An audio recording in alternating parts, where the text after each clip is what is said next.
Sean todos muy bienvenidos, que el Señor les bendiga. El que les habla es el Roe Manuel Saavedra Muñoz y quiero el día de hoy seguir con la lista de fundamento bíblico, y hoy queremos compartir con usted el tema de la iglesia.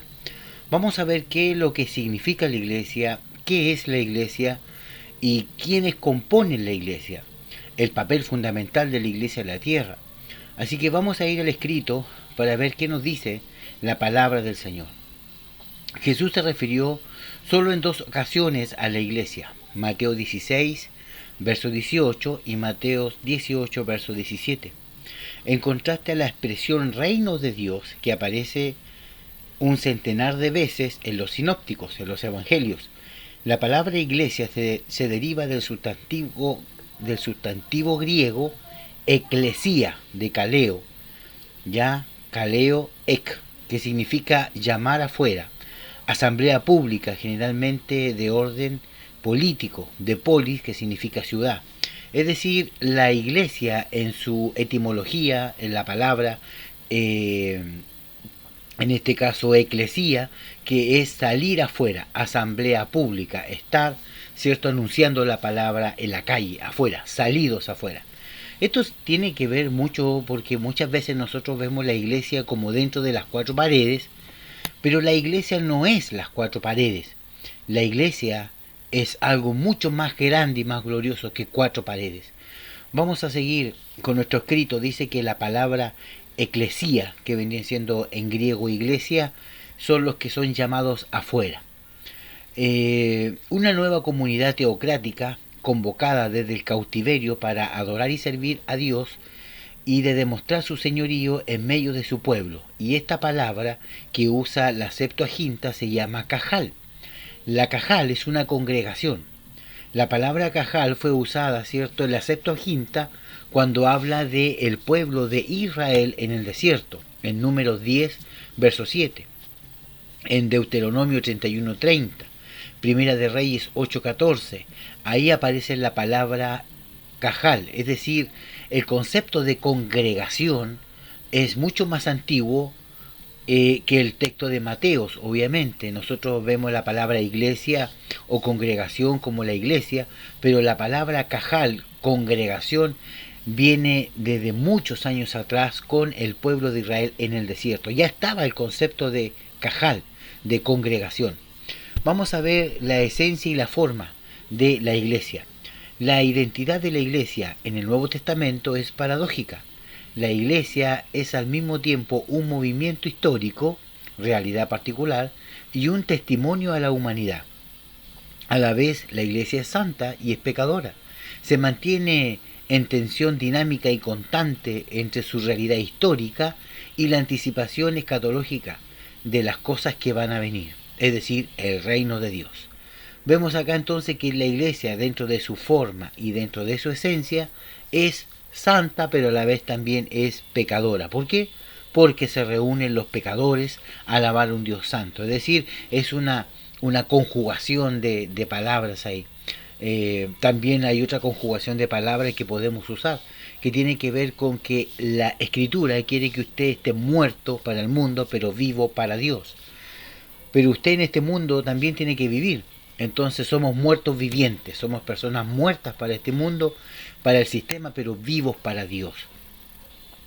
Así que vemos que la palabra, cierto, iglesia tiene que ver con con estos dos lados, ya que trabajan juntos, entre el pecado y la santidad, entre lo carnal y lo espiritual.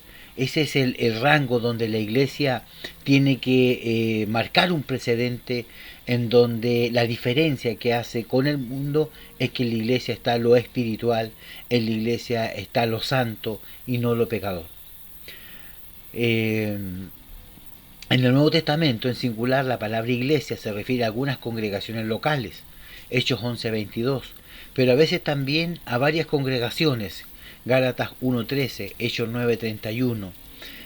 Aunque hay poca distinción entre la singularidad de la palabra iglesia y la pluralidad de la palabra iglesia, como tampoco se debe separar las varias dimensiones de la iglesia en situación a la hostilidad. La iglesia va perdiendo su identidad como asamblea del pueblo en un sentido más amplio. La palabra iglesia puede referirse a la comunidad o a las comunidades que se reúnen en un hogar. Romanos 16:5, Filipenses 2.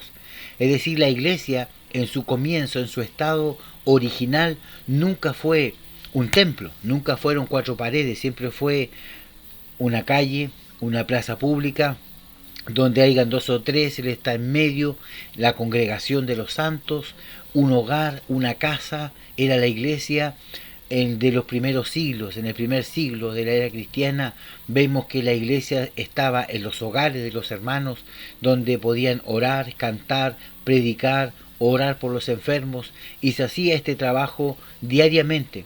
Lo dice el libro de Hechos, también lo relata, en el cual ellos comían, partían el pan y tenían todas las cosas en común. Vamos a ver la vocación de la iglesia. La vocación de la iglesia es la unidad. Efesios 4 del 1 al 6. Esta se deriva de una vida común en Cristo, donde reina el Espíritu Santo. Se expresa en diversos dones y servicios para la iglesia. Se perfecciona a los santos, dice Hebreos, y se entrega dones para que ellos puedan edificar el cuerpo de Cristo. Es decir, la iglesia es el lugar donde nosotros nos reunimos, ya sea una plaza, una casa, una sede, un gimnasio, donde hayan dos o tres congregados, Dios está en medio, y eso es la iglesia. Porque la iglesia no es las cuatro paredes, la iglesia somos nosotros. Lo vamos a ver más adelante, yo me estoy adelantando, pero ya no aguanto el no poder decirle que la iglesia eres tú y la iglesia soy yo. Y cuando la iglesia se reúne, ¿cierto? El Espíritu Santo es el que gobierna, el que nos ayuda, nos sustenta, nos fortalece. El Espíritu de Dios, el que nos capacita, nos da dones y talentos para poder trabajar como iglesia. Entonces, cuando nosotros nos reunimos como iglesia, como congregación, como cajal, ¿cierto? Fluyen los dones, empieza a ser activado el evangelismo, la maestría, lo profético, y somos todos bendecidos, porque Efesios 4 del 1 al 12 y al 13 nos habla de esta perfecta unión entre los ministerios. Ya algunos son apóstoles, otros profetas, evangelistas, pastores y maestros, y todos juntos están para la edificación del cuerpo de Cristo, que es la iglesia. Es decir, nosotros nos reunimos y somos edificados.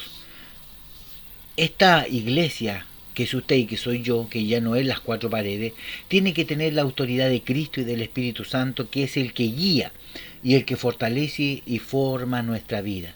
Recordemos que el Espíritu de Dios nos llevará a toda justicia y Él nos va a decir lo que debemos hacer y lo que no debemos hacer.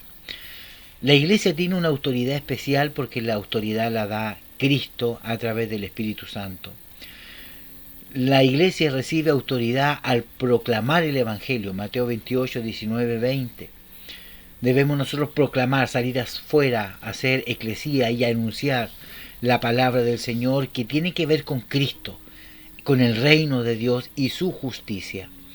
La iglesia también tiene que denunciar el pecado, la injusticia social.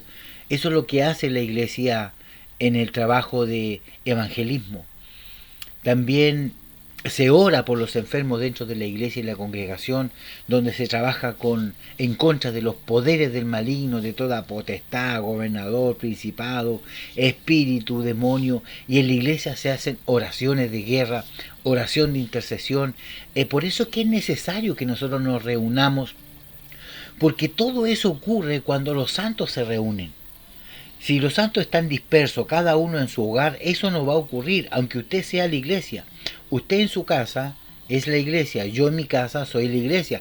Pero cuando nos reunimos como iglesia, como congregación, como cajal, los dones, las profecías, la palabra de sabiduría, empieza el Espíritu Santo a trabajar en cada uno de nosotros como iglesia, como cuerpo, y somos bendecidos por ella. Por eso es que es necesario que nosotros estemos unidos a través de la fe. La iglesia es un organismo vivo, no una organización, es un organismo vivo en el cual todos los miembros son importantes, todos los miembros tienen una función, nadie es más importante que otro, donde el pastor no es más importante que el hermano, y el hermano no es más importante que el pastor o que el profeta, es decir, todos a los ojos del Señor valemos lo mismo. Y el Señor lo enseñó cuando Él contrató ciertos jornaleros, hombres, para trabajar en su viña.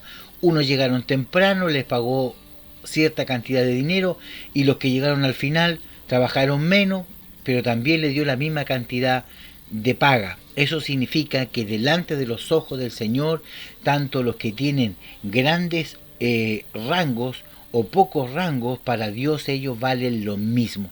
Son hijos del Señor. Y a través de la fe, nosotros edificamos el cuerpo de Cristo, que es la iglesia.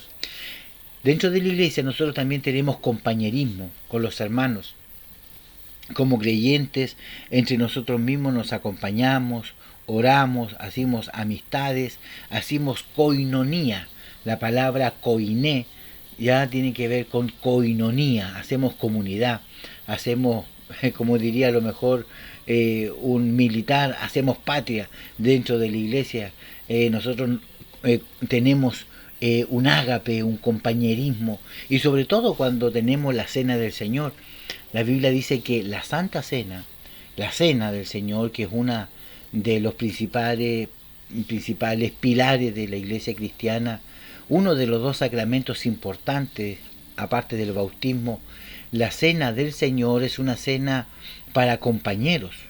Recuerde que Jesús dijo que Él no iba a comenzar la cena sin que antes el Judas, el traidor, fuera sacado de esa cena íntima, de compañerismo, en donde Cristo dijo: uno de vosotros es diablo y me va a entregar.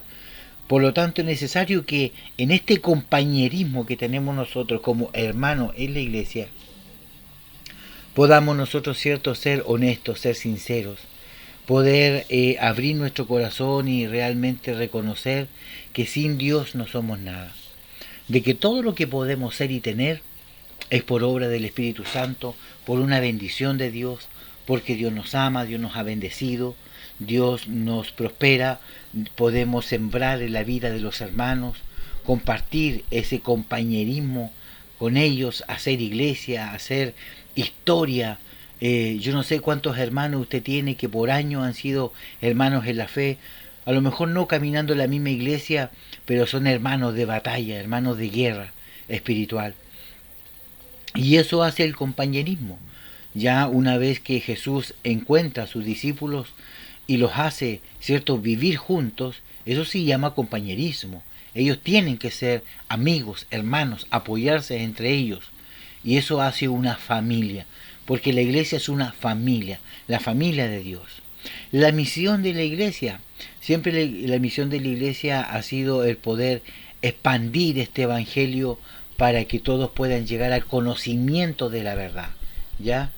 Entonces, el conocer a Cristo es la misión de la iglesia, el evangelizar, el ir por todo el mundo y predicar este evangelio a toda criatura y todo aquel que creyese, porque muchos no van a creer y sean bautizados serán salvos. Es decir, la meta de la iglesia es todo el mundo, es su población, es su sector, es su comuna, es su región, es su país. Es decir, hay mucho trabajo que hacer y el tiempo es poco. Recuerde que la visión que tiene la iglesia y la misión, aparte de poder evangelizar, es ganar a gentiles, a judíos, a israelitas y poder traerlos todos al conocimiento pleno de la verdad en Cristo Jesús. Ahora, ¿por qué es necesaria la iglesia? La iglesia es necesaria porque en ese lugar nosotros nos reunimos, nos organizamos. En ese lugar nosotros damos testimonio de la verdad de lo que Dios ha hecho en nuestra vida. Eso dice Primera de Timoteo 1:15.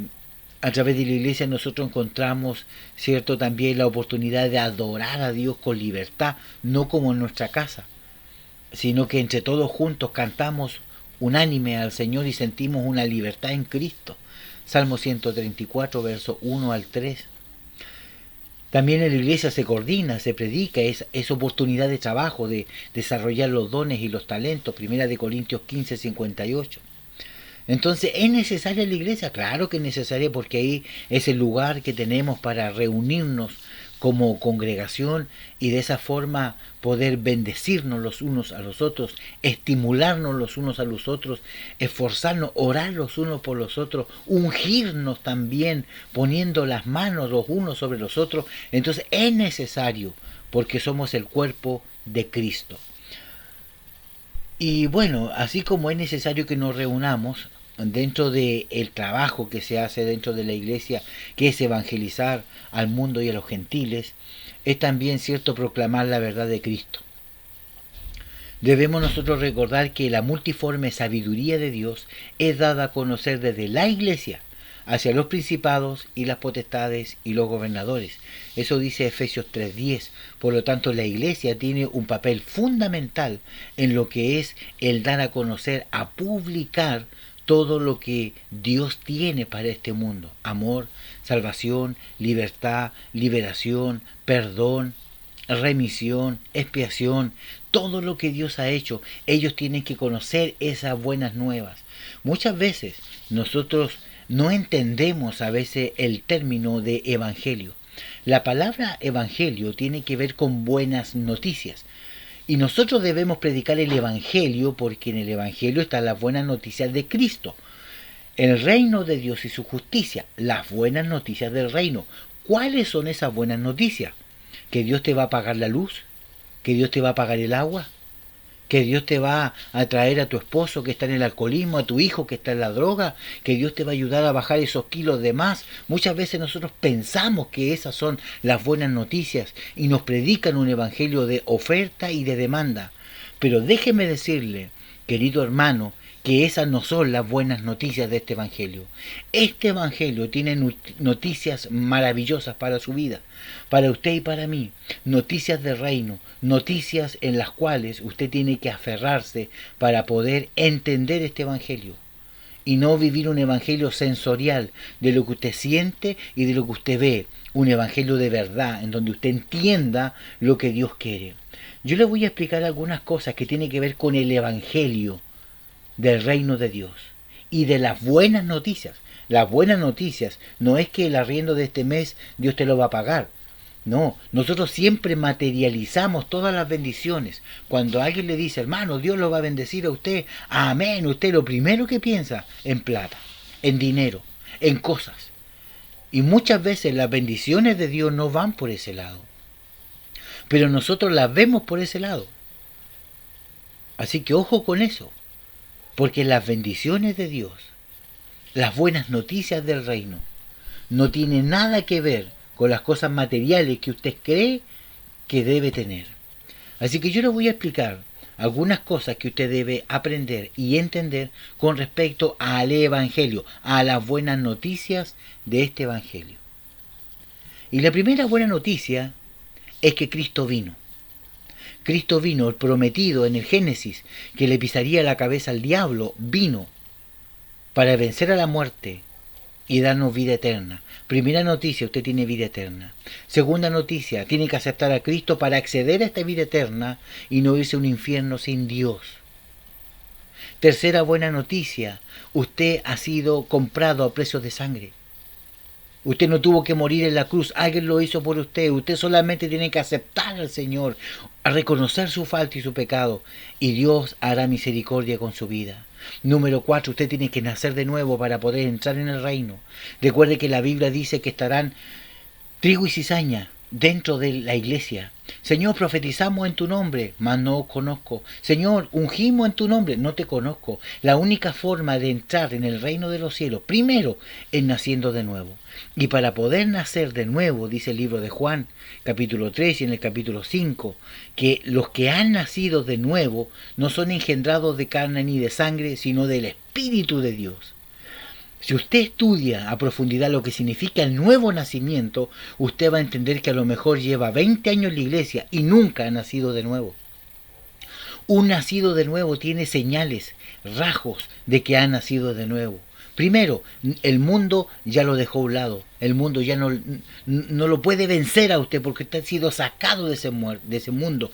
Usted ha sido liberado de las potestades de las tinieblas al reino del amado Hijo de Dios. Usted ha sido trasladado de un reino de oscuridad en el mundo a un reino de luz y de bendición, que es el reino de los cielos. Es decir, hermano, las buenas noticias del Evangelio es que usted es santo. La buena noticia del Evangelio, dice Apocalipsis 1:6, que usted es rey y sacerdote para Dios. La buena noticia para usted en el Evangelio es que usted es un embajador del reino de Cristo. No es cualquier hermano, no es cualquier basura que está en la iglesia que nadie la toma en cuenta, ni siquiera para levantar una oración. Usted es muy importante para Dios. Esas son las buenas noticias del Evangelio de Cristo, que usted es un hombre bendecido, en victoria, que no vive viviendo de migajas, sino usted es un hombre en el cual Dios ha derramado su sangre. Ha dado dones, ha dado talento, le dio un ministerio, le ha hecho poco menos que los ángeles, dice el libro de Salmo. Lo hizo rey, sacerdote y profeta. Lo hizo el templo, el domicilio donde vive el Espíritu Santo. Es decir, si eso para usted no es buena noticia, díganme entonces qué es lo que es una buena noticia. La buena noticia del reino está escrita a través de la Escritura completa. Él nos redimió, Él nos escogió, Él nos salvó. Esas son buenas noticias. Aleluya. Muchas veces nosotros materializamos la bendición y usted tiene que entender que como iglesia de Dios, como domicilio de Dios, usted debe comprender que su cuerpo ya no es suyo, es de Dios. Que su mente ya no es la suya, es la de Dios. Y que usted tiene que pensar ahora diferente, caminar en este evangelio diferente, orar de manera diferente, responder ante la crítica, ante la ira, ante el enojo de forma diferente. La iglesia de Cristo, la verdadera iglesia de Cristo no es las cuatro paredes.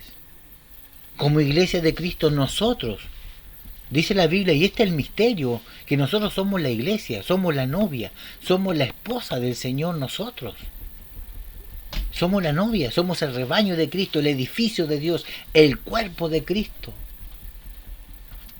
Por lo tanto dice la Escritura que aquel que dañe el cuerpo de Cristo, Dios también lo dañará a él. Cuide su cuerpo, no lo maltrate, no lo ocupe como instrumento de pecado. Apártese de eso porque usted es nacido de nuevo y un nacido de nuevo ya no puede hacer las cosas que hacía antes. Porque la naturaleza de la iglesia es santa. La naturaleza de la iglesia es sin mancha, es gloriosa. Eso es lo que Cristo viene a buscar, una iglesia sin mancha y sin arruga. La iglesia es un organismo vivo porque es el cuerpo de Cristo. Él no está muerto, Él resucitó y está vivo. Por lo tanto, la iglesia, que es usted y soy yo, estamos para poder traer almas a los pies de Cristo, que es el negocio del Señor. En los negocios de mi Padre me conviene estar. ¿Y cuáles son esos negocios? Las almas. Dios no tiene otro negocio con el hombre, sino rescatar almas para Cristo, para su Hijo. Por lo tanto, la iglesia local, donde usted participa, es solamente las cuatro paredes donde usted se reúne, pero eso no es la iglesia. La iglesia es un organismo vivo que está dentro de usted porque usted es el templo. La iglesia, dijo Cristo, ya no estará en medio de cuatro paredes, sino que yo esto lo derribo, dijo, por el templo, y ahora en 3 días lo levanto, que hablaba de su cuerpo espiritual, que es la iglesia. La iglesia era un misterio que solamente Cristo revela en el Nuevo Testamento. Cristo y la iglesia. Cristo y su cuerpo glorificado. Por lo tanto, la iglesia militante que estamos aquí en la tierra, debemos nosotros entender y comprender cuál es el propósito que tiene la iglesia en este tiempo aquí en la tierra. En este tiempo final, dice el libro de Efesios 5:27, que el destino final de la iglesia es que nosotros somos la esposa de Cristo. Cuando Cristo venga, nos va a venir a buscar a nosotros, no las cuatro paredes, ni el techo, ni el terreno que usted tiene, a nosotros. Por lo tanto, esta novia, esta iglesia tiene que estar sin manchas en su traje. para poder reinar con Cristo, como esposa y como novia real. Así que la iglesia, que es usted y que soy yo, debe limpiarse. Haga cuenta de que usted como iglesia, como novia de Cristo, porque usted es la novia de Cristo y es la iglesia de Cristo, es el templo del Espíritu. Haga cuenta que usted como novia tiene su traje manchado con barro, sucio, ese traje blanco de seda hermoso de novia, y tiene manchas que parece jirafa. ¿Qué tiene que hacer usted? Sacar esas manchas de ese traje, y la forma de sacar esas manchas es orando, humillándose, arrepintiendo, trayendo alma a los pies de Cristo. De esa forma, si tiene 20 manchas va a tener 10, después 5 y después no va a tener ninguna mancha, porque usted es un hombre que se humilla, que se arrodilla y que busca al Señor. Una iglesia gloriosa, una iglesia con aceite, que está esperando, ¿cierto? Y velando para que cuando venga su esposo. Así que déjate de mirar la iglesia como el lugar físico donde usted va a cantar y a pasar 2 horas de su vida diaria en ese lugar. La iglesia es usted y está constantemente ministrando, orando, cantando, meditando, profetizando, enseñando. Eso es la iglesia. No, la iglesia no para, la iglesia sigue caminando. Esa es la iglesia que Cristo viene a buscar. No un lugar físico, frívolo, donde usted va 2 horas, 3 o 4 veces en la semana, o a lo mejor 2 veces a la semana. Eso no es la iglesia. Y en el día usted se comporta como un verdadero mundano. La iglesia, hermano, eres tú, y la iglesia soy yo. Con esto quiero terminar este discipulado de la iglesia para poder intentar de cambiar tu mentalidad, para que cuando vayas al templo donde tú vas, a las 4 paredes, al edificio, entiendas que ese lugar que tienen ustedes es para que ustedes se estimulen, para que oren unos por los otros, para que los dones fluyan, para que se organicen, para que canten al Señor unánime juntos, se ayuden mutuamente. Pero eso no es la iglesia. La iglesia es usted y la iglesia soy yo. Que el Señor te bendiga. Nos vemos en la próxima. Y espero que este material cada día te vaya sirviendo para poder ir creciendo y edificando el cuerpo de Cristo. Nos vemos en la próxima. Shalom Alejem.